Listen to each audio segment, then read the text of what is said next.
চলছে Bangladesh premier league ফুটবলের 2024-25 মৌসুম। এই মৌসুমের পঞ্চম রাউন্ডে দুপুরে মাঠে নামবে মোহামেডান স্পোর্টিং ক্লাব বনাম ফোর্টিস এফসি, ঢাকা ওয়ান্ডারার্স বনাম চট্টগ্রাম আবাহনী, বিকেলে মাঠে নামবে বসুন্ধরা কিংস বনাম ব্রাদার্স ইউনিয়ন। তবে ছেলেরা মাঠে নামার আগে আসুন দেখে নেওয়া যাক কারা কারা রাজত্ব করছেন এবারের বিপিএল এ টপ স্কোরার হয়ে। 4 রাউন্ড শেষে বিপিএল এ টপ স্কোরারের দিক থেকে 5 নম্বরে আছেন পিয়াস আহমেদ নোভা। পিয়াস নোভা 4 ম্যাচে গোল করেছেন 2টি, আছেন তালিকার 5 নম্বরে। এর উপরে আছেন রাকিব আহমেদ। বাংলাদেশ জাতীয় দল এবং বসুন্ধরা কিংস ফরওয়ার্ড রাকিব আহমেদ 2 গোল করে আছেন তালিকার 4 নম্বরে। অন্যদিকে একই পরিমাণ গোল করে তালিকার 3-এ অবস্থান করছেন মানিক হোসেন মোল্লা। পুলিশ এফসির এই স্ট্রাইকার 4 ম্যাচ খেলে করেছেন 2টি গোল। এবার আসা যাক টপ 2 নিয়ে।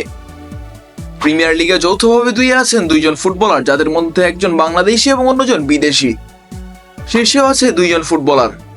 কারা আছেন 2 নম্বরে? 2 নম্বরে আছেন বাংলাদেশ জাতীয় দলের স্ট্রাইকার এবং রহমতগঞ্জ এমএফএস এর স্ট্রাইকার নাবিব নেওয়াজ জীবন। জাতীয় দল থেকে বাদ পড়ে নিজেকে হারিয়ে নতুনভাবে খুঁজছেন জীবন। শুরু করেছেনও আগের রূপে, ফিরতে চান জাতীয় দলে, তাই তো 4 ম্যাচে 4 গোল করে আছেন গোলদাতাদের তালিকার 2 নম্বরে। জীবনের সাথে 2-এ আছেন চেইক সেনে। 4 ম্যাচে চেইক সেনে গোল করেছেন 4টি। এবার আসা যাক শীর্ষস্থান নিয়ে। শীর্ষ গোলদাতাদের শীর্ষে আছেন মোহামেডান স্পোর্টিং ক্লাব লিমিটেডের অধিনায়ক সুলেমান দিয়াবাতে এবং মোহাম্মদ আলামিন। তারা দুজনই এখন পর্যন্ত খেলেছেন 4 ম্যাচ। সেই 4 ম্যাচ থেকে করেছেন 5টি করে গোল। গোলদাতাদের তালিকার সেরা 7 জনের ভেতর 5 জনই বাংলাদেশি।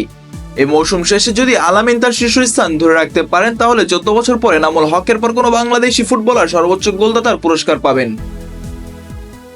Mizan Rasik, team sports.